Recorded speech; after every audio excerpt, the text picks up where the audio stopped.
150 বছর মানুষ কিভাবে বাঁচে, আসলে বাঁচবে কিনা বা বাঁচার সম্ভাবনা আছে কিনা, এরকম একটা অদ্ভুত আহ, কথা নিয়ে আলোচনা করেছেন আহ, রাশিয়ার প্রধানমন্ত্রী ভ্লাদিমির পুতিন এবং চীনের প্রধানমন্ত্রী শি জিনপিং এর মধ্যে একটা আলোচনা হয়েছে।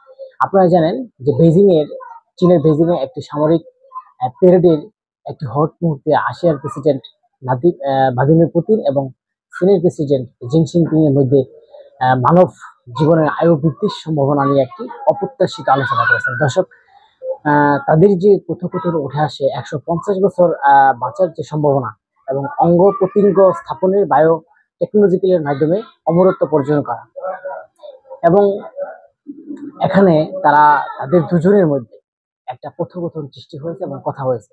তারা বলেছে যে 150 বছর মানুষ আসলে কিভাবে বাঁচে, এটা আসলে বাঁচা সম্ভব কিনা। রাশিয়ার প্রধানমন্ত্রী এবং চীনের যে প্রধানমন্ত্রী তাদের মধ্যে আলোচনা হয় যে মানুষ এই বায়ো টেকনিক্যাল পদ্ধতিতে মানুষের জীবন মান এবং মানুষকে বাঁচানো বেশি করা যায় কিনা। পুতিনের ভাষাই অনুযায়ী টেকনোলজিক্যাল অঙ্গ ও প্রতিস্থাপনের মাধ্যমে মানুষের বয়স কমানো এবং অমরত্ব অর্জন করা সম্ভব হতে পারে, যে পুতিন যেটা বলেছেন। এবং তিনি উল্লেখ করেন যে বায়োটেকনোলজির উন্নতির মাধ্যমে মানব অঙ্গগুলোকে ধারাবাহিকভাবে প্রতিস্থাপন করা সম্ভব হলে মানুষ আরো তরুণ হয়ে উঠতে পারে এবং অমরত্ব অর্জন করতে পারে। সিনজিং বলেন যে আগে মানুষ 70 বছর বয়সে বাঁচা খুবই বিরল ছিল, কিন্তু এখন 70 বয়সে মানুষ শিশু হিসেবে থাকবে। তিনি আরো বলেন এই শতাব্দী মানুষ 150 বছর বাঁচার সম্ভাবনা রয়েছে। তারা যে পদ্ধতি যা নিয়ে কথা বলেছেন, এতে কিন্তু মানুষ 150 বছর বাঁচার সম্ভাবনা আছে। আসলে আপনার আমার মতে এবং বিশ্লেষণে আসলে কি এটা আছে কিনা। আমরা যেহেতু আমাদের আল্লাহকে বিশ্বাস করি, আমাদের মুসলমান যারা আছে তারা অবশ্যই আল্লাহকে বিশ্বাস করে এবং তারা জানেন যে জন্ম মৃত্যুর হাতের মালিক হচ্ছেন একমাত্র আল্লাহ, যিনি জন্ম এবং মৃত্যু কখন জন্মগ্রহণ করে এবং কখন কখন মৃত্যু দিবেন, কোন উসিলায় মৃত্যু দিবেন, এটা আল্লাহ ছাড়া কেউ বলতে পারে না।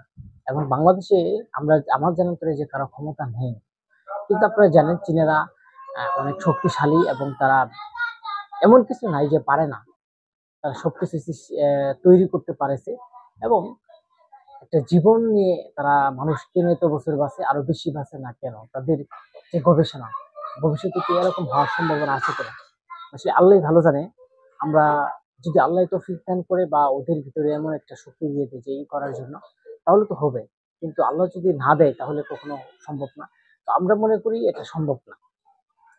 কারণ আমি 70 বছর 150 বছর বাঁচার চিন্তা না, আমি তো এই মুহূর্তে যে আছি আমি তো একটু পরে বা 2 মিনিট বা 1 মিনিট পরে আমি বাঁচবো কিনা এরকম চিন্তা ভাবনা কারো নাই বা কেউ গ্যারান্টি দিতে পারবে না।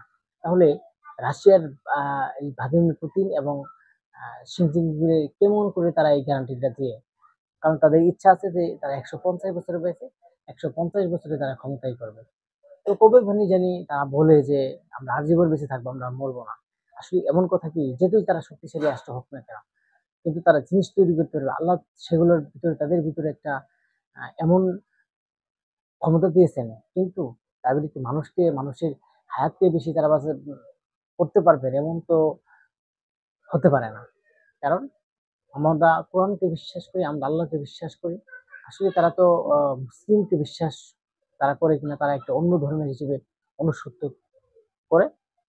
যাই হোক, আমরা আসলেই যেটা ইসলাম কি বলে কারো ক্ষমতা নাই, ইসলামের কথা হচ্ছে যে কারো ক্ষমতা নাই যে একটা হায়াত দিয়ে তাকে বাঁচাবে, এবং এরকম তারা কোনো ক্ষমতা নেই। এবং যেহেতুই সে পরীক্ষা নিরীক্ষা করুক না কেন, আপনার কিছুদিন বা আগে অনেক আগে আমরা একটা শুনেছিলাম যে চাঁদে গিয়ে নাকি মানুষ বসবাস করে। আসলে কি তারা বসবাস করতে পারছে কিনা এবং তারা ওখানে বসবাস করে এরকম চিন্তা ভাবনা করেছে, আসলে সবই বসবাস করতে পারলে কিন্তু আল্লাহ তাআলা যদি তৌফিক দান করে, তাছাড়া সম্ভব না আমি মনে করি যেটা। আসলে দর্শক, এই মুহূর্তে যদি আমার ভিডিওটা ভালো লাগে অবশ্যই লাইক এবং সাবস্ক্রাইব করে পাশে থাকবেন।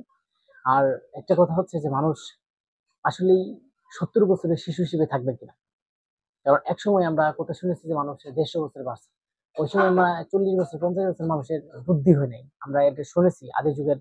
মানে এরকম কয়েকটা যুগ গেছে যারা 70 বছরও তার হাফ প্যান্ট পরে থাকছে বা 50 বছর হাফ প্যান্ট পরে থাকছে, তারা বুঝে নাই, মানে এতটা বুদ্ধি নাই। আর আমরা দেখি এখন সারা বিশ্বের মানুষেরই যে হওয়ার পর থেকে একটা বাচ্চা যখন ভূমিষ্ঠ হয় এবং বাংলাদেশে বা সারা বিশ্বে যখন মায়ের পেট থেকে ভূমিষ্ঠ হয় এবং জন্মগ্রহণ করে, তো তখন থেকে কিন্তু তারা অনেক জ্ঞান এবং অনেক কিছু শিখে ফেলে। মানে তাদের বুদ্ধিমত্তা এতটা আকৃষ্ট করে, এবং তারা, আপনারা দেখেছেন যে ১-২ বছর যাতেই কিন্তু তাদের একটা বুদ্ধি এবং তারা অনেক কিছু বলতে শিখে যায়। আসলে আগের যুগে কিন্তু এটা ছিল না। কিন্তু আগের যুগে ৭০ বছরের মানুষ যেটা করতে পেরেছে, এখন ১-২ বছরের মানুষই সেই বুদ্ধিটা হয়ে গেছে। কারণ আসলেই কিন্তু আগামীতে কি হবে, তো আমরা সেটা জানি না, এবং আ আল্লাহ তাআলা ভালো জানেন। সবাই ভালো থাকবেন।